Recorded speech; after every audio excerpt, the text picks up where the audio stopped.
This case involves a collective bargaining agreement, which includes a retirement plan negotiated by local unions ATU 331 and 308 on behalf of the retirement plan participants in the CTA. The retirement plan agreement clearly provides that pension benefits in Section 11 of the plan are vested, and all other contract provisions like health care benefits are subject to modification. I will be splitting my time evenly with counsel for the retirement plan and trust, and I will be addressing why this retirement plan agreement did not provide for health care benefits to vest. And since the contract did not provide for vesting and it provided for who should pay those benefits, why plaintiff's count on promissory estoppel also fails. Counsel for the plan and trust will address the origin of the erroneous vesting presumption that the appellate court used and why it has since been discarded by the U.S. Supreme Court.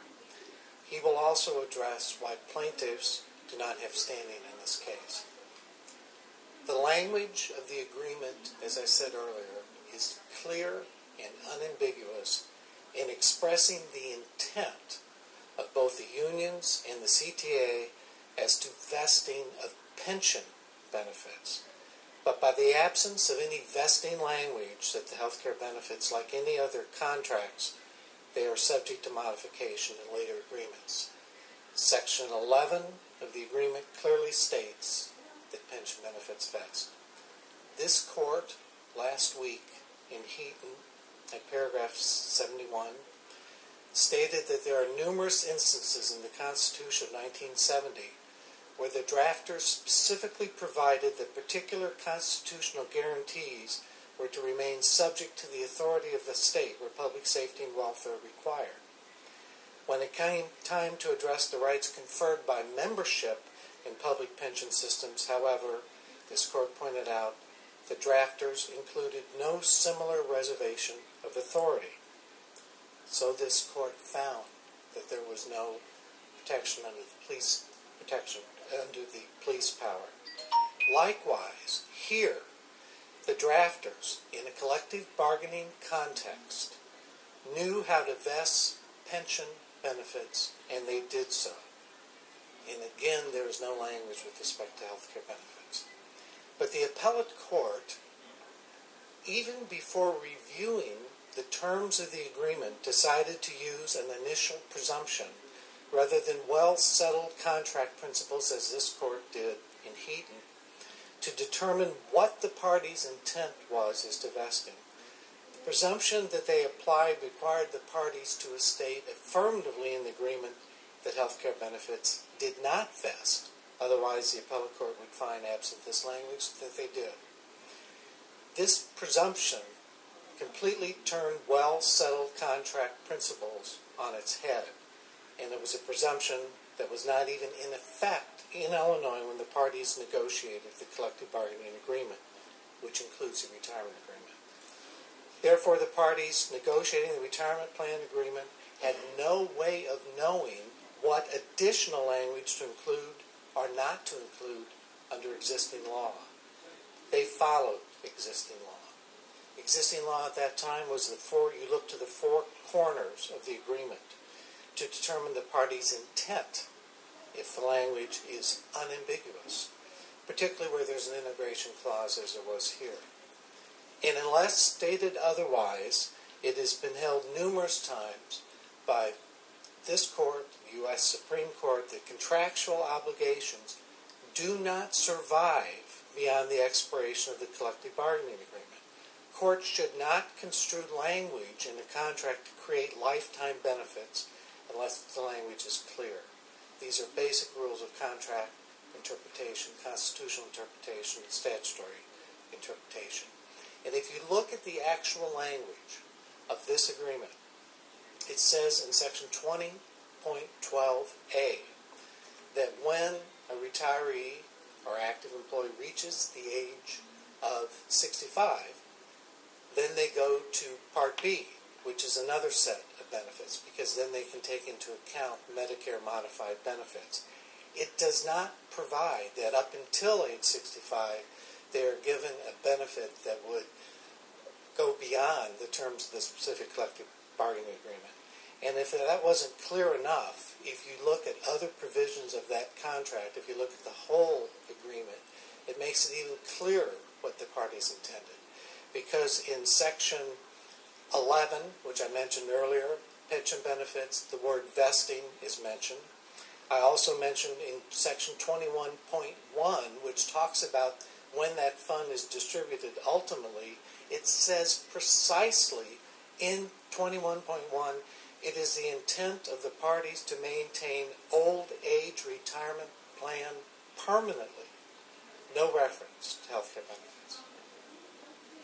Section 23.1 and 19.2 of the collective bargaining agreement says that the terms of the agreement are subject to modification.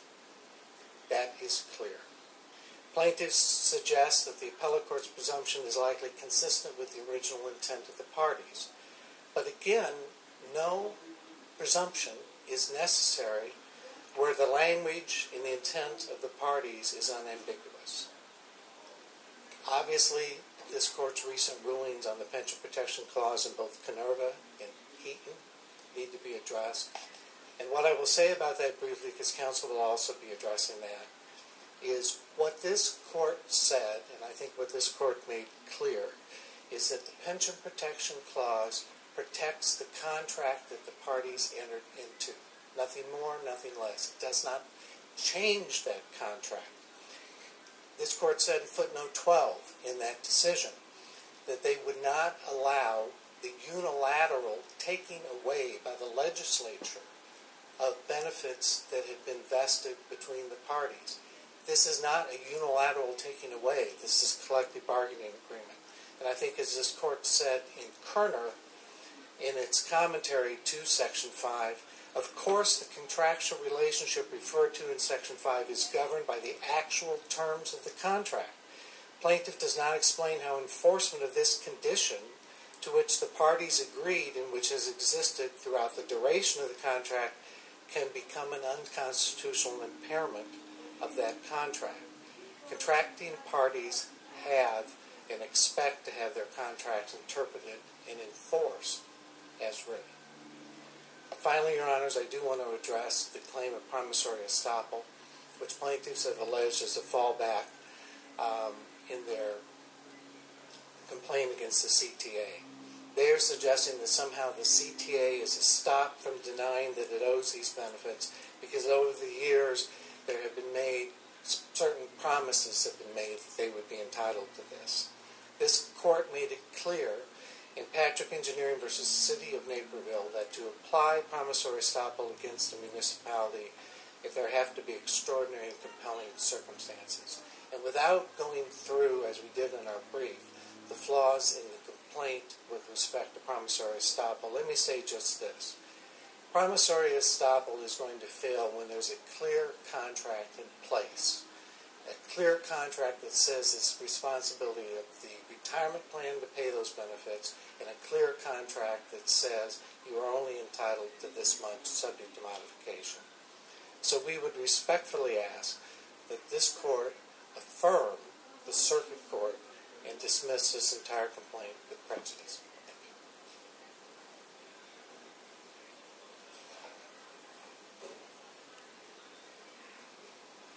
May it please the court, good morning. My name is Alex Veselinovich, and I'm one of the attorneys for the defendants, the retirement plan of the CTA employees, the Retiree Healthcare Trust, and the boards of those two entities. This case raises and has some important themes that arise from it, and the first we submit is whether the appellate court in this case committed, as we would submit, reversible error when it interpreted the contracts at issue here, including a collective bargaining agreement, by applying a faulty and rejected presumption in favor of vesting retiree health benefits in the collective bargaining agreement. Another issue that arises generally is whether collective bargaining still exists in Illinois and can be used as a vehicle for the modification of retiree health care benefits. Another one that seems to lurk throughout the briefing and tone of this case is whether employees who do choose to receive retiree health benefits as a result of collective bargaining can accept all those benefits that accrue, but then individually choose to reject the limitations that were placed on those benefits and bring lawsuits like this one. I won't repeat what my colleague Mr. Eden said about the contract, but the contract, he was correct in saying, and the trial court was correct in finding, that the contract was unambiguous and is unambiguous. Certainly with respect to whether or not the retiree health benefits in this case were vested, the most glaring error we submit of the appellate court's analysis is its application of a presumption in favor of vesting the retiree health benefits when it interpreted the collective bargaining agreement and the related retirement plan agreement. It tainted the entire analysis of the appellate court, and it led to its conclusion, a wrong conclusion, that there was a viable breach of contract claim and a constitutional claim. The trial court basically read the agreements here without that presumption and found that the language here did not vest any retiree health benefits. The contract was clear. The appellate court read the same contracts but presumed they had vested, and it did so largely following the reasoning of another appellate court decision called Marconi, which applied a presumption again in favor of vesting. And only because it applied that presumption in favor of vesting could the appellate court conclude that the plaintiff stated claims for breach of contract and for possible constitutional violation. If you follow where these cases are getting, this presumption in favor of vesting, and you follow it down, Marconi got it from a Wisconsin Supreme Court case called Roth. Roth followed a concurrence in a federal case called Bidlack, and that concurrence was rested on a Sixth Circuit case called Yardman. All of these presumptions that favor vesting for retiree health care benefits come from the same source, and that's the Sixth Circuit's decision in Yardman. That doctrine, that presumption in favor of vesting, has been unanimously rejected and renounced by the U.S. Supreme Court in its recent decision of M&G Polymers that just came out during the course of the briefing in this case. Justice Thomas wrote for the majority in the U.S. Supreme Court, and Justice Ginsburg wrote for the concurrence. There wasn't a single dissent in that case. And they all concurred and agreed that there was no presumption, and no presumption in favor of vesting of retiree health care benefits should be applied by any court when it interprets or construes a collective bargaining agreement. In creating such a presumption, the U.S. Supreme Court basically overturned the Yardman doctrine entirely. And that's why any case, whether it's state or federal, that is based upon the reasoning of that Yardman doctrine is now following bad law. We're not really blaming, I don't want to be too harsh from the appellate court, because at the time it ruled, it didn't have the benefit of the Polymers case. At the time it ruled, it didn't know that the U.S. Supreme Court was going to unanimously reject that doctrine. And Polymers, by the way, we would submit, is not limited to federal or ERISA law. It based its holdings on ordinary contract principles. The cases it cited itself were contractual interpretation cases, like the Stolt-Nielsen case it relied on. It wasn't an ERISA case at all. It was an arbitration clause. So we would submit that the Polymers presumption, which has now rejected Yardman, applies to general contract cases like this one. Yardman has seeped into Illinois law through Marconi and now through the appellate court here, and it should be swept away. And this court has the right to do that. With respect to the contract, I don't want to repeat my colleagues' comments with the contract, but I want to make a couple of additional points. When the parties here wanted to vest rights, they knew how to do it. They vested the pension annuities in Section 11 of the Retirement Plan Agreement. How many times in that section did they use the word vest? I counted 10. They vested these rights repeatedly in Section 11 for pension annuities. When they talk about retiree health benefits, how many times did they use the word vest in Section 20? Not one. There's no reference to it. And the trial court and even the appellate court looked to a Seventh Circuit case called Rockford Powertrain for instruction. And in that case, there was a reservation of rights clauses that the Seventh Circuit was interpreting. And this case is analogous because the reservation of rights clauses here, all through the contracts, particularly in Section 19.2 of the Collective Bargaining Agreement, Section 23.1 of the retirement plan agreement has a general reservation of rights that allows modification if the parties go to the table and want to modify or change benefits. That kind of reservation of rights clause was viewed favorably by the Seventh Circuit in Rockford Powertrain to find that there was no vesting there for either, in that case, life insurance benefits or health insurance benefits. I'd like to talk about, if I could, the pension clause, too. This appellate court in this decision did not address the pension clause issue because it said since it determined that their rights were vested pursuant to the language of the collective bargaining agreements and the retirement plan, the appellate court said we have no need to consider whether the Illinois Constitution also provides them with a vested right. Well, if this court chooses to go into the constitutional issue as the plaintiffs are inviting it to do so, the previous decisions of this court are instructive. They're very helpful. The Kerner case. In that case, this court held that membership in retirement systems is an enforceable contractual relationship. Kenerva recognized that the pension clause mandates a contractual relationship between the employer and employee. Kerner also said in that case, that the contractual relationship is governed by the actual terms of the contract or pension, citing to the commentary to the Constitution. Here, what is that contract? That is the retirement plan agreement. Buddell is a very instructive case, we would submit, in which this court said the plaintiff's rights became contractual in nature and cannot be altered, modified, or released, except in accordance with usual contract principles. That's still good law. It should still be upheld, and that means that the court considers a constitutional issue. The pension clause here doesn't preclude any modification of retiree health care benefits when those changes are made through ordinary contract principles. Here, what do we have? We have all plaintiffs concede they were always members of the retirement system that was governed by the retirement plan agreement. Everyone here agrees there was a contract. Everyone here agrees it was valid. And everyone here agrees it governed the retirement system of which every plaintiff was participating. These retirement health care benefits could be altered or modified under the terms of the retirement plan agreement through collective bargaining, and that's what happened. All the plaintiffs' claims here arise from the collective bargaining agreement and the related retirement plan agreement, and all the modifications that were made here were done in accordance with collective bargaining, in accordance with the provisions of those contracts, and with the full assent of the parties. The Ben arbitration award was agreed to by the parties. The Memorandum of Understanding in November 2007 was agreed to by the parties, and the Act at issue 95708 expressly acknowledged the existence of the Memorandum of Understanding, which in turn acknowledged that there was no intent here to diminish or impair anyone's rights at all. The parties had come to the table just as they're supposed to under collective bargaining. As this court held in Buddell, the plaintiff's retiree health benefits were altered and modified in accord with usual contract principles. Counsel, let me ask you a question. I'm over here. Your time's running out. And I don't remember, this is a big stack of papers here. I think last week on May 6th is when the reply brief was filed by your opponents.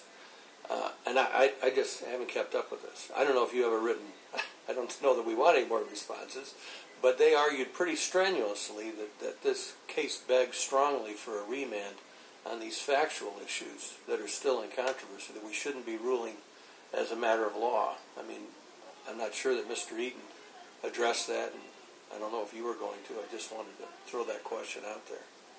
Well, or is there a brief I need to be looking at that answers that? Justice Kilbride, you're correct that was the last brief filed in the case, and it was supposed to be the last brief filed in the case. I think my response to your question would be that there is really no need for a remand should the court find, as we ask it to, that the contract's unambiguous and that the retiree health benefits were not vested by the agreements here. That could be the beginning and end of the story. I haven't addressed, though we have in the briefs, that the current active employees, by the way, also lack standing for the reasons enunciated by the appellate court and the trial court. But I know my time is up. What I'd like to say is I will concede this, that if there is a finding made by the court, which we don't think is necessary, that the contract's ambiguous and these collective bargaining agreements are ambiguous, then probably in that case a remand would be appropriate for evidentiary findings and a fuller evidentiary record. But there's no need to get to that point. A, if there's no standing, or B, if there's a finding that the contract is unambiguous, as the trial court found. Thank you very much. Thank you.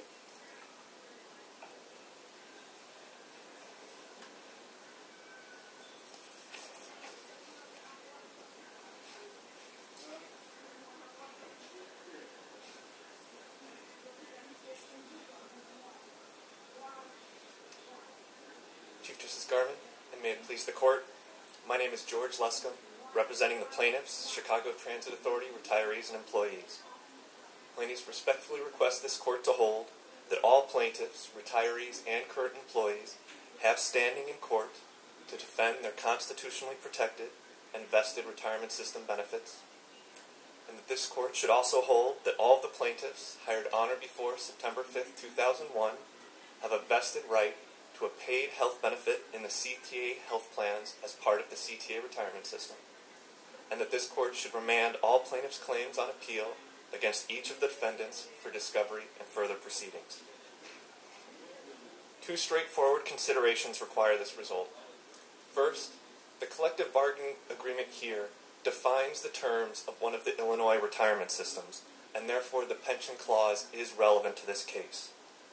And particularly in light of this court's decision last week in the pension reform litigation decision, it is clear that because a paid health benefit was part of the retirement system here for some 30 years, it could not be diminished or impaired, as it was here, through legislation or through collective bargaining without the knowing consent of the individual retirement system participants.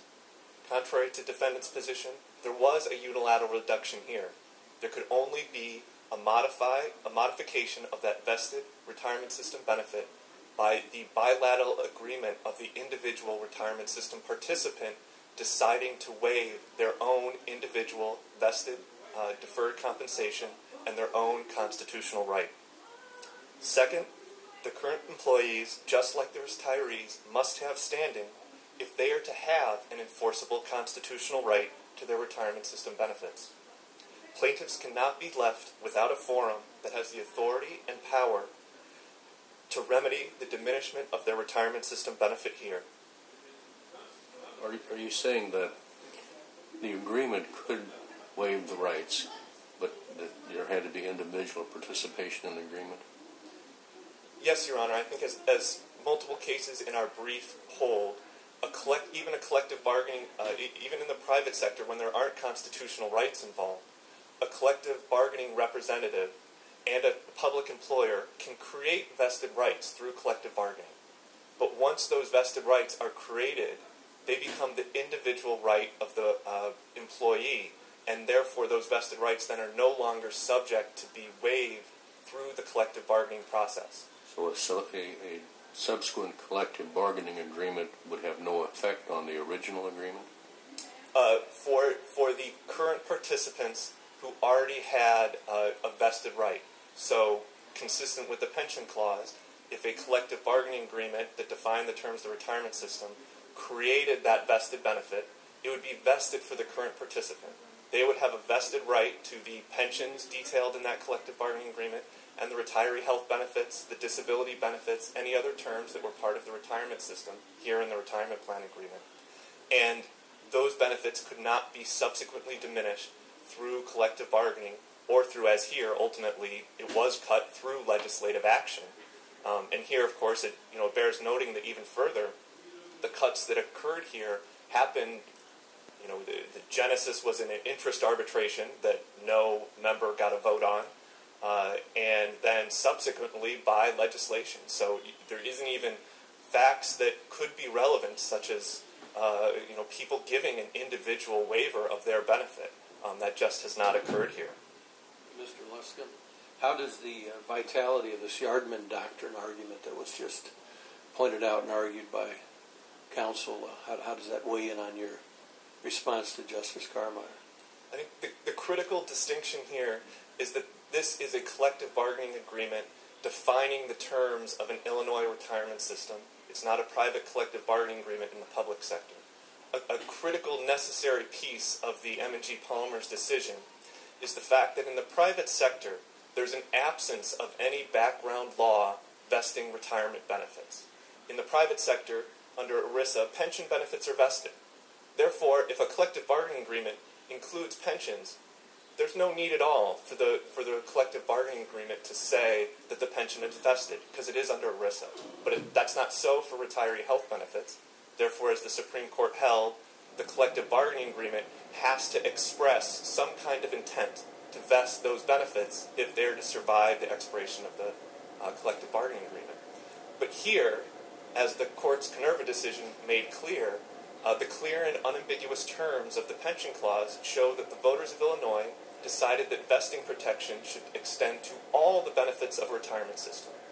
Therefore, for a collective bargaining agreement that defines the terms of an Illinois retirement system, background law, the pension clause, says that both the pension and the retiree health benefit vest.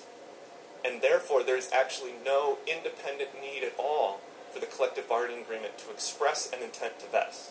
And even though the appellate court below and the Marconi decision relied on other considerations for applying the presumption, I think the pension clause and the vesting rules under the pension clause are fundamentally the reason why that presumption makes sense here.